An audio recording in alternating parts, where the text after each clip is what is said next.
안녕하세요. 백사 목사입니다. 오늘은 11월 9일 수요일 아침입니다. 오늘도 변함없이 하나님의 말씀과 함께 하루를 힘차게 출발하는 여러분 모두에게 크신 하나님의 복 되시는 총회 함께 하시기를 바랍니다.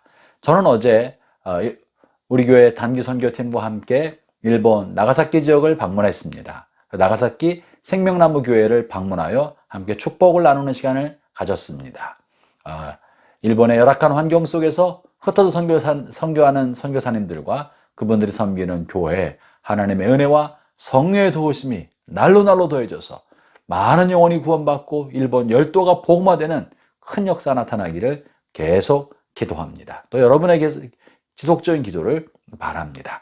오늘 주님의 말씀은 다니엘서 4장 1절부터 18절까지의 말씀입니다. 바벨론 제국의 군주 느부갓네살은 다니엘의 꿈과 해몽을 통해 하나님의 능력과 하나님의 크심과 위대하심을 경험하게 되었습니다. 그리고 뿐만 아니라 다니엘의 세 친구들을 통하여 하나님께서 과연 하나님의 백성을 돌보시며 그와 같은 하나님의 능력을 체험하였고 하나님을 의지하는 사람을 돌보신 하나님의 크신 사랑을 경험하게 되었습니다.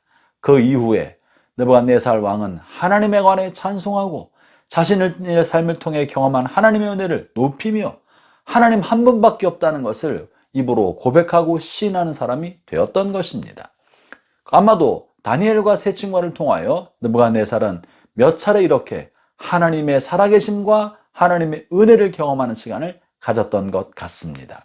그래서 자신이 체험한 하나님을 통해 하나님에 대한 간증과 고백을 하였던 사람이 느부갓네살입니다. 그런데 하나님의 은혜를 체험하기도 하였고 그것을 자기 입으로 간증하기도 하였던 느부갓네살. 그러나 그의 나중에 종국은 어떤 삶을 살게 되었을까요? 오늘 본문에서는 느부갓네살을 심판하는 하나님의 계시적 꿈에 관한 언급을 다루고 있습니다. 느부갓네살은 마침내 하나님 앞에 교만하고 하나님을 거스렸기 때문에 그의 삶이 왕궁에서 쫓겨나서 짐승 같은 삶을 살고 치욕적인 삶을 사는 그런 심판을 받게 됩니다. 내일 본문에 그것이 좀 나타나게 될 텐데요. 왜 이런 일이 벌어진 것입니까?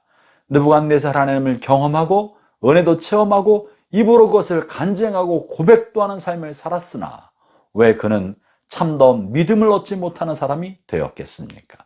여러분, 느부갓네살이 은혜를 고백하고 하나님을 체험하였다고 하지만 그러면 그가 하나님을 진정으로 체험하고 깨닫게 된 이후로 하나님의 성전을 회파하고 성전의 기물들을 무수히 약탈했던 자신의 삶을 돌이켜 회개하고 성전을 재건시키거나 성전의 기물을 다시 복원시켰던 일을 하였습니까?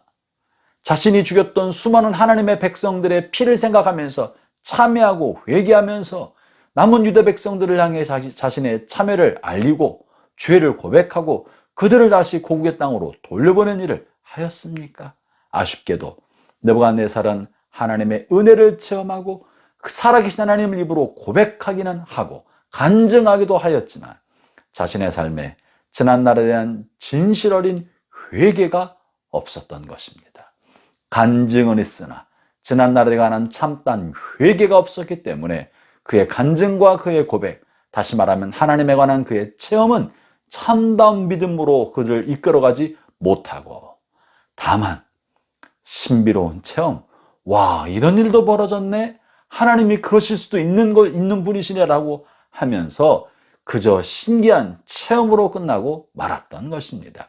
사랑하는 형제자매 여러분, 여러분의 삶은 어떻습니까? 하나님을 향한 신앙의 고백과 또 하나님에 관한 은혜의 체험을 한 여러분의 삶 속에 지난날에 관한 참다운 회개, 하나님을 온전히 의식하게 된 사람은 반드시 하나님의 눈으로 자신을 살피고 자신을 성찰하면서 성령께서 조명해 주신 바에 따라서 지난날을 회개하는 회개의 열매를 맺게 마련입니다. 회개함이 없는 은혜의 체험은 어쩌면 그저 영적인 카타르시스에 지나지 않습니다. 입으로 하는 회개는 반드시 지난날의 잘못을 고치고 회복시키고 잘못을 바로잡는 회개의 열매로 이어져야 합니다. 회개의 열매가 없는 회개는 그저 입 바른 소리에, 입으로만 하는 소리에 지나지 않는 것입니다. 다시 정리하면 하나님을 바르게 깨달은 사람, 하나님의 은혜를 참으로 바르게 깨달은 사람은 회개하게 마련이고, 진실 어린 회개를 한 사람은 지난날의 잘못을 돌이키는 회개의 열매를 맺기 마련입니다. 이 회개의 열매까지 이르게 하였을 때 그의 믿음은 진짜 믿음이라고 말할 수 있습니다. 회개함이 없는 입바른 고백은 참담 믿음에 이르지 못하게 하고 그저 신앙의 매너리즘에, 형식주의에 머무르게 되고 마는 것이죠. 그렇기 때문에 느부갓네살은 큰 경험을 하고 엄청난 은혜를 체험하기도 하였지만 온전한 믿음에 이르지 못하였고 마침내 버림받은 사람이 되고 말았던 것입니다. 사랑하는 형제자매 여러분, 여러분의 삶은 어떻습니까? 여러분은 받은 은혜를 하나님 앞에 어떻게 표현하고 계십니까? 여러분의 회개는 어떻습니까? 여러분의 회개는 회개에 합당한 열매에 이루고 있습니까?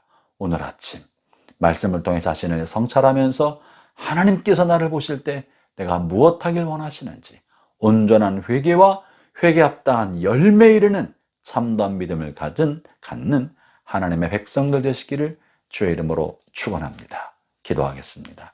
하나님 아버지 감사합니다. 많은 경험을 하고 큰 은혜를 받았으나 진실한 회개에 이르지 못하였던 느부갓네살, 그런 마침내 버림받은 사람이 되고 말았는데, 오 하나님, 우리에게 베푸신 하나님의 크신 은혜를 생각할 때마다 지난 날을 회개하고 하나님의 뜻에 합당한 참다운 백성의 삶을 살아가는 저희 모든 주의 백성들 되게 해 주옵소서. 예수님 이름으로 기도합니다. 아멘.